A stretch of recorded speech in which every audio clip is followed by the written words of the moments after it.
వీర సింహారెడ్డి లాంటి block buster cinema తర్వాత నందమూరి బాలకృష్ణ చేస్తున్న సినిమా ఎన్బీకే 109. తెలుగులో పలు సూపర్ హిట్ సినిమాలకు దర్శకత్వం వహించిన బాబీ దర్శకత్వంలో ఈ సినిమా తెరకెక్కుతోంది.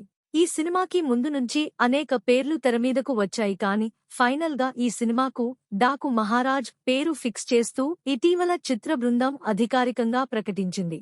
టైటిల్ తో పాటు చిన్న టీజర్ కూడా విడుదల చేసింది. సితారా ఎంటర్టైన్మెంట్స్ బ్యానర్ మీద ఈ సినిమాని నాగా వంశీ నిర్మిస్తున్నారు. స్వయంగా నందమూరి బాలకృష్ణకు అభిమాని అయిన నాగా వంశీ నిర్మాణ సారథ్యం తెరకెక్కుతున్న ఈ చిత్రం మీద నందమూరి బాలకృష్ణ అభిమానులకు భారీ అంచనాలు ఉన్నాయి.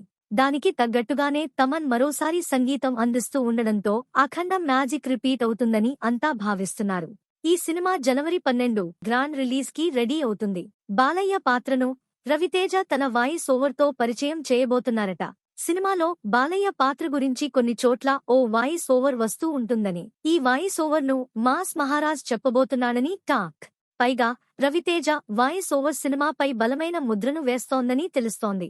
కాగా ఈ సినిమాకి సంబంధించిన ప్రమోషన్స్ ను వేగవంతం చేయాలని మేకర్స్ ప్లాన్ చేస్తున్నారు. ఇక ఈ చిత్రం నుంచి రీసెంట్ గా వచ్చిన సాలిడ్ టైటిల్ టీజర్ అద్భుతంగా ఆకట్టుకుంది. అన్నట్టు ఈ మూవీ ఖచ్చితంగా బాలయ్య ఫ్యాన్స్ కి ఫుల్ మీల్స్ ఇచ్చేలా దర్శకుడు బాబీ ఈ చిత్రాన్ని తీర్చిదిద్దుతున్నారట. ఈ సినిమాలో చాందినీ చౌదరి, ఊర్వశీ రౌతేలా ఈ సినిమాలో కీలక పాత్రల్లో నటిస్తున్నారు. బాబీ డియోల్ మరో కీలక పాత్రలో నటిస్తున్నాడు.